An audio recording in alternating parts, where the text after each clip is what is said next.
வணக்கம். கேபி முனுசாமி அந்தர்பல்டி தாவேகாவில் இணைய போகிறாரா? வெளியான தகவலால் பரபரப்பு. நண்பர்களே, இந்த வீடியோவிற்கு ஒரே ஒரு லைக் மற்றும் சப்ஸ்கிரைப் பண்ணிருங்க. அனைத்து இந்திய அண்ணா திராவிட முன்னேற்ற கழகத்தில் இருக்கக்கூடிய பிரச்சனைகளுக்கு எடப்பாடி தான் காரணம்.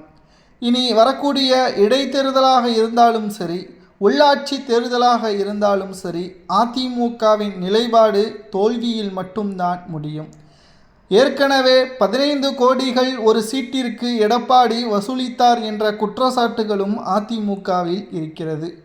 தகுதியும் திறமையும் இருக்கக்கூடியவர்களுக்கு சீட்டு வழங்காமல் பொருளாதார ரீதியாக இருக்கக்கூடியவர்களுக்கு வாய்ப்புகளை வழங்கியதன் காரணமாகத்தான் அதிமுக தோல்வியே தழுவியுள்ளது என்ற குற்றச்சாட்டுகளும் முன்வைக்கப்பட்டு வருகிறது. ஏனென்றால் தனபால், செம்மலை மற்றும் பொன்னையன் போன்றவர்கள் திறமையான அதிமுகவின் நிர்வாகிகள். ஆனால் தற்பொழுது அவர்கள் அதிமுகவில் பயணிக்கவில்லை, வேறு கட்சியிலும் இணையவில்லை. அதிமுகவிலிருந்து அரசியலிலிருந்தே ஓய்வுகளை அறிவித்து விட்டார்கள். இதற்கு காரணம் என்ன தெரியுமா? இவர்களிடம் பொருளாதாரம் எடப்பாடி கேட்கக்கூடிய அளவிற்கு இல்லை. ஒரு சீட்டிற்கு 15 கோடி. தேர்தல் முடியும் வரை அந்த தொகுதியில் அந்த வேட்பாளர் தான் முழு செலவையும் பார்த்து கொள்ள வேண்டும். தோல்வியடைந்தால் 15 கோடி திரும்பி தரப்படாது என்பதையும் தெரிவித்துவிட்டார்.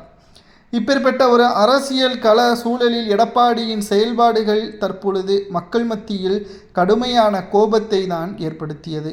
இதனால்தான் அன்றைக்கு முதல்வர் ஜெயலலிதா அவர்கள் கட்சிக்காக உழைப்பவர்களும் கட்சிக்காக வெற்றியை தேடி தருபவர்களும் களத்தில் போட்டியிடட்டும், வெற்றியடைய வைப்பது நான், எத்தனை கோடி செலவு ஆனாலும் பரவாயில்லை, நான் வெற்றியடைய வைப்பேன் என்று அன்று திமுகவை எதிர்த்து மறைந்த முன்னாள் முதல்வர் ஜெயலலிதா அவர்கள் வேட்பாளர்களை களத்தில் இறக்கினார்கள். அதனால்தான் தொடர்ச்சியாக 10 ஆண்டுகள் அதிமுக அரியணையில் ஏறியது.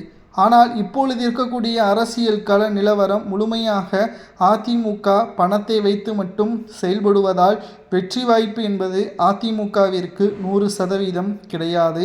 மாறாக கூட்டமாக நிர்வாகிகள் வெளியேறுவதும் எடப்பாடி பழனிசாமியிற்கு அதிருப்தியை ஏற்படுத்தியுள்ளது.